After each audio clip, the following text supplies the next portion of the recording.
page turners, welcome back to the channel. I'm Matthew, the man with the hat who reads. And today we are looking at the month to come. This is my May TBR video.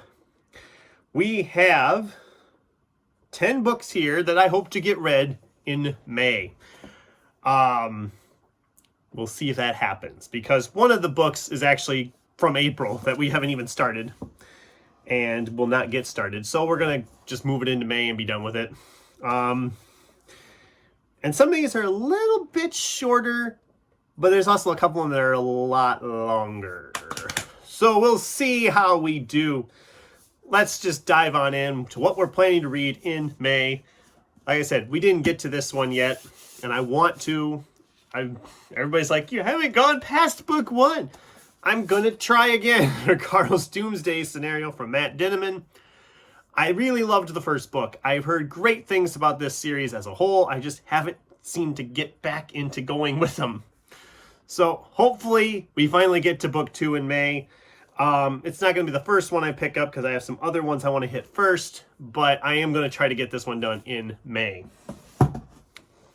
Now for the new stuff that has not been in these videos before. We have a short story collection here from Roald Dahl. 237 pages. This is Madness, Tales of Fear and Unreason. I like Roald Dahl. I grew up with Roald Dahl's stories. I read previously his short fiction collection called Deception, and it was just kind of okay, and I have a feeling that's how I'll feel about this one too. But I remember I got this one for all of $1 at half price, so I'm not too I'm not too worried about it. I'm not going to be out that much if I don't like it. But I am, as like I said in my previous video, I want to hit the 1,000 books in my collection, but I also want to make it a collection of the best I can have. So I don't think this is one that will stay, but we'll see. Maybe I'll really enjoy it. But that's a very short read. Shouldn't take too long. We're still doing our reread of Michael Crichton that we've been spreading out throughout the year. And for this month, we have Jurassic Park. It's been a long time since I've read Jurassic Park, and I kind of want to do it again, read it again, which has been the case with a lot of the Michael Crichton reread. The ones I haven't read in a long time and want to dive into them again. So I don't even think I need to talk about this one. Everybody knows what Jurassic Park is. I don't think I need to explain that too much. Just like everybody knows about this series. I read the first book in this series, God, over a year ago. Has it been 2 years already? It might have been 2 years already since I read this. The first book in this series. But we're going to dive on back in with A Clash of Kings by George R.R. Martin. This is a thick, thick boy. It's the thickest book in the TBR for this month. And if you count all the appendices, it's over 1,000 pages. This will be the biggest book I've read of the year so far. We'll see if I actually get through it in May. Obviously, I want to get the Michael Crichton one out of the way first, because I want to make sure I kind of keep that pattern going of those rereads. But then I'm going to dive into this one most likely after that. But we'll see. Just kind of depends on like how my reading speed is with other stuff. I'm trying to not have multiple books from the same genre, and since I'm going to kick off the month of May with this other fantasy-esque title, I don't want to dive into that right away at the same time. That one being Jay Kristoff's Nevernight. I've had this book sitting here for almost 2 years. I picked this up because Mike loved this series, and I thought, well, I'll give it a shot. I don't want to pick up the whole series in case I don't like it, but I'll get book 1 and try it. And I've not picked it up since. It's 400 and some pages. Looks like it's just over 400 pages. The print's a little tiny. But I am excited to read this one. And that's why I'm prioritizing it as the first one I pick up for the month. And if I like it, well, then I can go pick up books 2 and 3 and have the whole set then and enjoy the rest of it. But like I said, I don't think I want to read that at the exact same time I'm reading Clash of Kings. So I'll probably won't start Clash of Kings until I'm for sure finished or just about finished with Nevernight. By the time you're watching this video, this book will have been started because I'm just can't focus on finishing one and starting another. This is Jason Reynolds' Long Way Down. Look at all those awards on the cover. I picked this up at a thrift store. Didn't know much about it, but I've heard really good things. It's about a guy whose brother gets shot and killed. And it's all written in verse. So I'm very curious on how this is going to work as a whole. I have just, like I said, barely scratched the surface of it here as I'm filming this. I read like the first 10 pages and I'm already really liking how it is structured. Because it's giving you the information to help tell the story, but it's not like overloading you with details. And it's just such a creative way doing it all in verse that I'm really liking it just 10 pages in. So we'll see if it continues at that momentum. It's not terribly long, and seeing as it's written in verse, it's probably going to be a pretty quick read.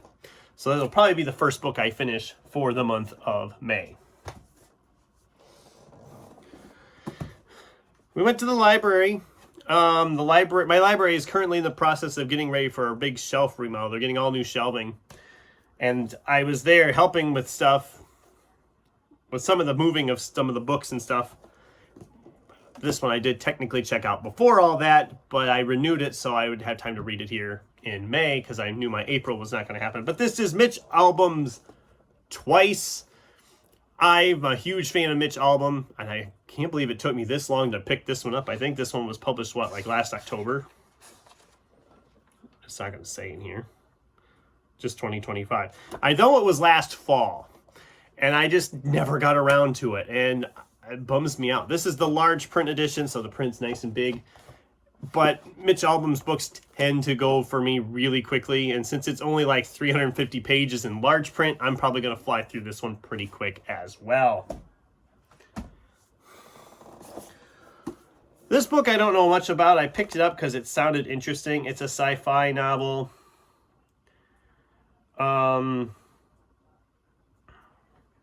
It's a road trip novel that starts at the end of the world. This is 25 to Life by R.W.W. Green. I don't know. Like I said, I picked this one up just because of Angry Robot. See the logo in the corner. And I don't know if I'll enjoy this one or not. I'm going to give it a shot. I have been just dropping books that aren't working for me, so that might be the case of this one. But I needed to get this one out because I hate looking at my stacks of books and trying to read this spine. Because you cannot read this spine to save your life unless you look really close. I hate that they... Who had the genius idea to put white text on a yellow background is beyond me. All you would have to do is outline it with like a black so you could read it. You can't read this thing. When I look at it from a distance, it's just a yellow spine. And I mean, you probably can't... People watching can probably barely read that unless they're squinting at their screens right now. Don't get too close to the screens, people. So we'll see how this one turns out. I don't know. We have Rob Hart's The Paradox Hotel. Rob Hart. I've only read one previous book by Rob Hart, and that was his novel The Warehouse. And I thought it was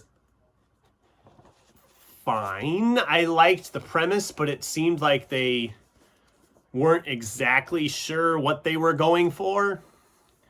I read it really quickly, so it was very page-turning, but I also don't remember a whole lot of it. This is another sci-fi thriller standalone. We'll see how it turns out. I paid all of $1 for this, so I'm not out that much anyway. But I am curious to read it, and it's been sitting here for a little while, so it's time. And then the last one planned, namely just because of a video list I was working on the other day for a future video, I realized I still had a book by this author that I haven't read. This is John Marrs' The Marriage Act. John Marrs is an author I loved his first novel, but the rest of them after that have just kind of been more meh to me. I'm hoping this one will break that trend, but we will see. If it's like a typical John Marrs, it'll be short chapters and I'll fly through it, and it looks like that is the case. But we'll see if I actually really like it or not. So yeah, guys, that's the TBR. Let me see if I can get the whole stack up. It's only 10 books. I should be able to lift this stack, right? Okay, ready, set, and here we go. This is the May TBR. Some of these books could be 5 stars winners that I will talk about for the rest of the year. Others might be absolute disasters that I want to pitch out the window. Well, we will see what happens with all of these, and who knows, maybe these will all be really great. That would be awesome, wouldn't it? To get like a nice, huge chunk of 5 stars in a month. But we'll see what happens. So what do you guys think? Have you read any of these? Do you love any of these? Did you hate any of these? What's on your guys' TBR for May? I'd love to hear from you in the comments down below. Thanks for watching, and until next time, keep turning pages.